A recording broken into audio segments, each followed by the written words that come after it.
आज की स्थिति ये है कि दिल्ली में अभी तक 26 केस हुए हैं कोरोना के, जिसमें से एक व्यक्ति की डेथ हो गई। इसमें 4 केस ऐसे हैं जो लोकल एक आदमी से दूसरे आदमी को फैले हैं। बाकी 22 केस ऐसे हैं जो बाहर के देशों से आए थे बीमारी लेके। तो एक तरह से फैलने का सिलसिला भी अभी कोई बहुत तेज़ी से आगे नहीं बढ़ रहा, लेकिन हम लोगों को अपनी तरफ से सारी एहतियात बरतनी है, क्योंकि जो दुनिया भर में हम लोगों ने देखा है कि जब ये फैलना चालू होता है तो इतनी तेज़ी से फैलता है कि फिर किसी के काबू में नहीं आता। हम लोग इटली, ईरान, चाइना, इन सब के एग्जाम्पल्स देख चुके हैं और हम नहीं चाहते कि हमारे देश के अंदर, दिल्ली के अंदर इस तरह की परिस्थिति बने। तो इसके लिए कई सारे कदम उठाए जा रहे हैं। मैं समझता हूं कि इन सभी कदमों की वजह से आप सब लोगों को बहुत तकलीफ़ हो रही है, दिक्कतें आ रही हैं, लेकिन एक चीज़ अपने को ध्यान रखनी है, अगर आपको अपने को कोरोना से बचाना है तो आप ही बचा सकते हो, कोई और आपको नहीं बचा सकता।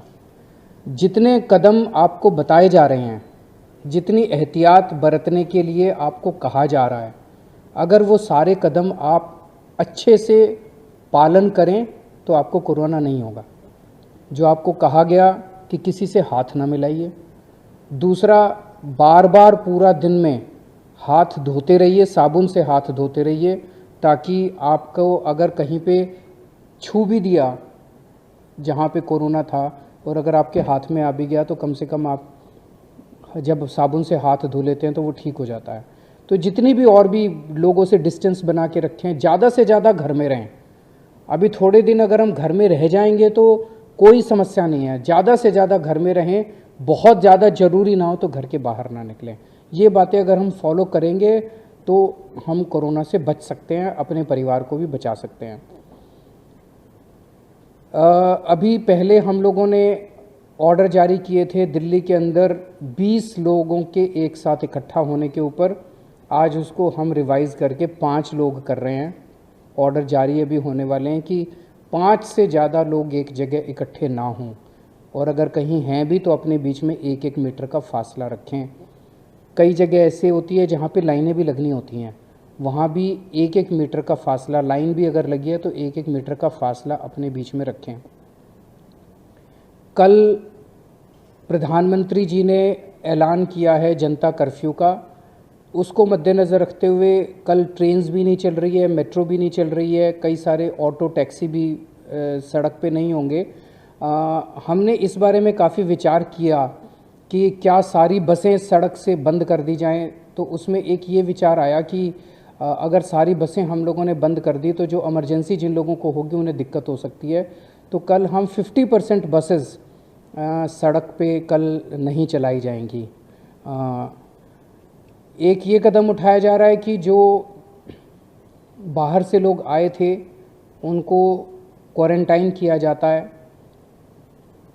जब उन लोगों को हमने सरकारी जो व्यवस्था थी वहाँ पे क्वारंटाइन किया तो कुछ जो लोग थे उनको वहाँ की कंडीशंस पसंद नहीं आई, वो हो सकता है लग्जूरियस चीज़ें चाहते हों, तो उनके लिए कुछ होटलों में इंतज़ाम किए गए थे। तो उन होटलों के अंदर वो खुद की पेमेंट करके रह रहे हैं, पेड फैसिलिटी थी।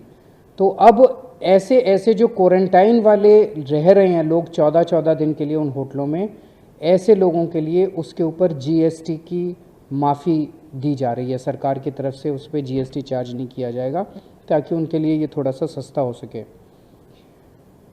ये कोरोना की वजह से जितनी रिस्ट्रिक्शंस लगाई गई हैं, इसकी वजह से बहुत सारे गरीब लोग जो हैं उनके ऊपर मार पड़ रही है। दिहाड़ी मजदूर वाले ऐसे लोग हैं जो रोज़ अपना कमाते थे, खाते थे, उन लोगों के, कई लोगों की दिहाड़ी चली जा रही है। इसकी हम लोगों को बहुत ज़्यादा चिंता है। हम नहीं चाहते कि कोई भी व्यक्ति भुखमरी का शिकार हो, उसके घर में खाने को भी ना हो। हमने इसके बारे में काफ़ी विचार किया। एक सुझाव ये आया कि पूरी दिल्ली में जगह जगह किचन लगा दिए जाएं और लोगों को खाना बना के मुफ्त खाना बांटा जाए। इसमें खतरा ये था कि अगर हमने वहाँ खाना मुफ्त बांटना चालू कर दिया तो वहाँ भीड़ लग जाएगी, वो एक कोरोना को फैलाने का स्थान बन जाएगा। तो क्या करें? तो फिर हम लोगों ने ये तय किया है कि जो हम राशन देते हैं, राशन की दुकानों के ज़रिए, तो दिल्ली में लगभग 72 लाख लोग हैं जो राशन की व्यवस्था से जुड़े हुए हैं। 72 लाख लोगों को, 2 करोड़ की जनसंख्या में 72 लाख लोगों को हर महीने राशन मिलता है। उनका हम राशन बढ़ा रहे हैं थोड़ा सा। वैसे तो जो राशन मिलता है, एक व्यक्ति को 4 किलो गेहूं और 1 किलो चावल और चीनी मिलती है अलग से। ये मोटे मोटे तौर पे सफिशेंट होता है एक आदमी के लिए महीने के लिए, लेकिन फिर भी एक आदमी को 4 किलो गेहूं और 1 किलो चावल मिलता है 5 किलो। हम इसका 50% इंक्रीज़ कर रहे हैं अभी इस महीने के लिए, तो 7.5 किलो राशन एक व्यक्ति को दिया जाएगा और वो फ्री दिया जाएगा। अभी तक 2 रुपये किलो गेहूं के लेते थे, 3 रुपये किलो चावल के जो हम चार्ज करती थी सरकार, और चीनी के जो मेरे ख्याल से 13 रुपये है वो लिया करते थे। अब वो फ्री राशन दिया जाएगा, आपसे पैसे नहीं लिए जाएंगे। और हम कोशिश ये कर रहे हैं कि अप्रैल महीने का राशन जो है, जो 1.5 गुना राशन है अप्रैल महीने में, वो अप्रैल महीने का राशन आपको 30 मार्च से ही देना चालू कर दें। इतना समय हमें लग जाएगा केंद्र सरकार से प्रोक्योर करने में और ट्रांसपोर्ट करने में और बांटने का इंतजाम करने में, तो 30 मार्च से ही हम लोग लागू कर दें। मेरी सब लोगों से, जो भी राशन लेने जाएंगे, उनसे विनती है कि वहाँ पे भी राशन की दुकान पे भी भीड़ ना लगाएं। अगर लाइन में लगें तो थोड़ा सा लाइन में 1-1 मीटर का फासला दे के लगें। सबको राशन मिलेगा, चिंता मत करना। जिन जिन को राशन लेना होता है सबको राशन मिलेगा। राशन की कमी नहीं होने देंगे, आपके खाने की कमी हम बिल्कुल नहीं होने देंगे, सबको राशन मिलेगा। आज अगर थोड़ी भीड़ दिख रही है, कल आ जाना लेने राशन, परसों आ जाना लेने राशन, और 30 तारीख तक आप सब लोगों को 30 तारीख से राशन मिलना चालू हो जाएगा। तो लगभग 72 लाख, मतलब 18 लाख के करीब फैमिलीज़ इससे राशन में कवर हो जाएंगी, जो कि मैं समझता हूँ कि सबसे गरीब परिवार दिल्ली के हैं, वो इससे उनको सहूलियत मिलेगी। इसके अलावा 2.5 लाख विधवा महिलाओं को हर महीने सरकार पेंशन देती है। इस बार की जो पेंशन है हम उसको डबल कर रहे हैं। 5 लाख बुजुर्गों को हर महीने पेंशन देती है, उनकी पेंशन को भी हम लोग डबल कर रहे हैं। लगभग 1 लाख विकलांगों को हर महीने पेंशन देते हैं, उनकी पेंशन को भी डबल कर रहे हैं।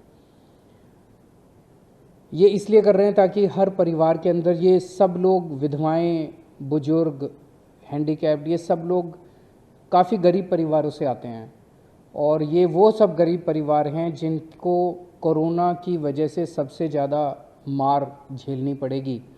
तो इनके घर में एक तो राशन पहुंचा दें लोगों के घर में, और एक थोड़ा थोड़ा एक्स्ट्रा पैसा आएगा, तो हम समझते हैं कि कोरोना की जो मार है उससे इनको थोड़ी सी मदद मिलेगी। जो होमलेस लोग हैं, बेघर लोग हैं, जिनका कोई घर नहीं है, जो सड़कों पे सोते हैं, उनके लिए नाइट शेल्टर्स जो हमारे हैं, नाइट शेल्टर्स में हम खाने का इंतज़ाम कर रहे हैं। नाइट शेल्टर्स में हम लंच और डिनर दोनों का इंतज़ाम कर रहे हैं। यहाँ जो भी खाना खाना चाहे, किसी से कोई पूछा नहीं जाएगा, वो आके खाना खा सकता है, चाहे वो बेघर हो, चाहे वो, हम एज्यूम कर रहे हैं वहाँ बेघर लोग ही आके खाना खाएंगे, लेकिन जो भी आके वहाँ खाना खाए हमारे नाइट शेल्टर्स में, वो खाना खा सकते हैं।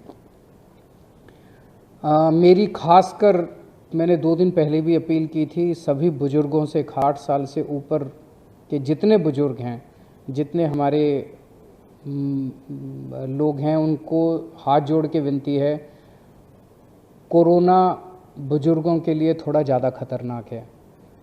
आप लोग सुबह सुबह वॉक के लिए निकलते हैं, मेरी आपसे विनती है थोड़े दिन वॉक बंद कर दीजिए, घर में योगा कर लीजिए, घर में और तरह तरह की एक्सरसाइज कर लीजिए, लेकिन थोड़े दिन के लिए वॉक बंद कर दीजिए। और अपने घर में भी जब रहें तो अपने नौकरों से, और हो सके तो ज़रूरत पड़े तो फैमिली मेम्बर से भी थोड़ा सा डिस्टेंस बना के रखिए। अपने घर के अंदर भी अलग कमरे में रहें तो ज़्यादा अच्छा रहेगा। अभी लॉकडाउन हम नहीं कर रहे, लेकिन अगर आपकी सेहत के लिए, आपकी ज़िंदगी के लिए, आपको बचाने के लिए, हमारी दिल्ली के लिए, हमारे देश के लिए ज़रूरत पड़ेगी तो हमें हो सकता है लॉकडाउन भी करना पड़े, लेकिन अभी इसकी ज़रूरत हमें नहीं लग रही। तो जो भी कदम उठाएंगे आप सबके साथ मिलके उठाएंगे, अपनी सबकी सेहत के लिए उठाएंगे। बहुत बहुत शुक्रिया।